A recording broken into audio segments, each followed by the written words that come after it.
We continue with North Carolina Republican Senator Thom Tillis.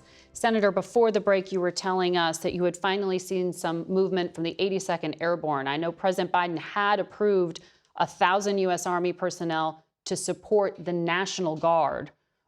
What is happening as of today? Are those resources reaching who needs them? They are beginning to move. I think they're moving a little bit more slowly than I'd hoped. That's why while we're working with the ground, I want to thank all the local, state, federal responders out there. They're doing extraordinary work. But we've got to plus up the resources out there into some of the hardest hit areas that we haven't even reached yet. And I, for one, think that can be done through the leadership of an active duty DOD personnel working with the state and with the National Guard. We just need to surge more resources. We've got to clear roads. Most roads you still have to assume are closed in western North Carolina. I've been out there twice this week. I'll be out there every day, last week, every day this week. But just the basics of debris removal, rescue operations, things that the Department of Defense, the 82nd Airborne, the 101st are accustomed to doing in battle situations are exactly what we need in western North Carolina. So you would prefer the military be in the lead and not FEMA? Is that right? What I believe is that it has to be a coordinated response, and FEMA knows how to do this well. They've done it in other major disaster events. The American people and people in North Carolina need to understand the scope of this storm is more like Katrina. It may look like a flood to the outside observer, but again, this is a landmass roughly the size of the state of Massachusetts with damage distributed throughout.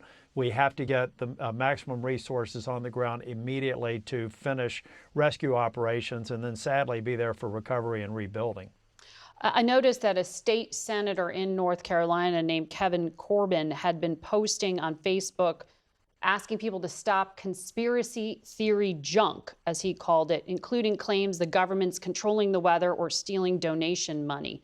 Who or what is fueling that kind of misinformation? And do you think it's harming recovery efforts? Well, Margaret, I've been involved in a number of storm responses, and this is when I believe discipline is absolutely essential. Kevin is a friend of mine, and he's right to call out people. Many of these observations are not even from people on the ground.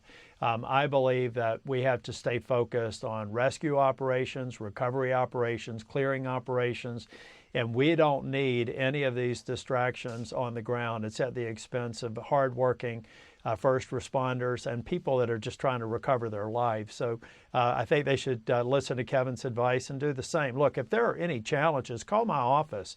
We'll track them down if there are real issues. But quite honestly, most of what I've seen out there is a distraction and not helping the core of the effort right here, which is to save lives and start rebuilding. Former President Trump claimed the federal response in North Carolina was terrible and emergency funding is being spent on immigrants. Do you know what he's talking about? Well, here, let's stipulate Is he right? The fact that I think that the president is right to say that billions of dollars is being spent as a result of Biden's failed immigration policies and border policies. However, we have the resources that we need. We're going to have to go back and pass more resources. We can have a discussion about the failure of this administration's border policies and the billions of dollars it's costing. But right now, not yet is it affecting the flow of resources to western North Carolina. It is not a factor, to be clear. Okay. Not at this time. Okay. Homeland Security is projecting that FEMA can meet the immediate needs, but they're not sure if we can make it all the way through hurricane season without more federal help. You're asking for federal help, but the Speaker of the House has said he's not calling people back early to vote to approve it. Are you going to try to persuade him otherwise when he comes to North Carolina this week? Well, I think we have to look at it because, Margaret, we've got a storm that's about to hit Florida that's going to have additional FEMA surge resource requests over the next week or so. I mean, we're talking about a major rain event that's forming down in the Gulf Coast. It's supposed to hit the two-thirds of the state of Florida. Other events could actually draw those funds down. I'm in the camp of let's go back We already know that we need additional resources. Let's make sure that there's never a second, there's never attention drawn to whether or not they can move accounts around to respond to all these floods, not just in North Carolina, but the storm events. So I'm in the camp of let's go provide some certainty, then we can come back and do more after the election. Well, that election is coming soon, and it's not the federal government that administers it, as you know. But we do know in your state there are some concerns that Helene could impact the ability of North Carolinians to either vote in person or via absentee ballot. What is the state doing at this point? Does there need to be more attention to that? The state's doing a great job. I've spoken with Leader Berger and Speaker Moore and others in the legislature. They're coming back this week. They're taking lessons from Louisiana, a number of other states who have had to provide ballot access and voting access in difficult situations like this.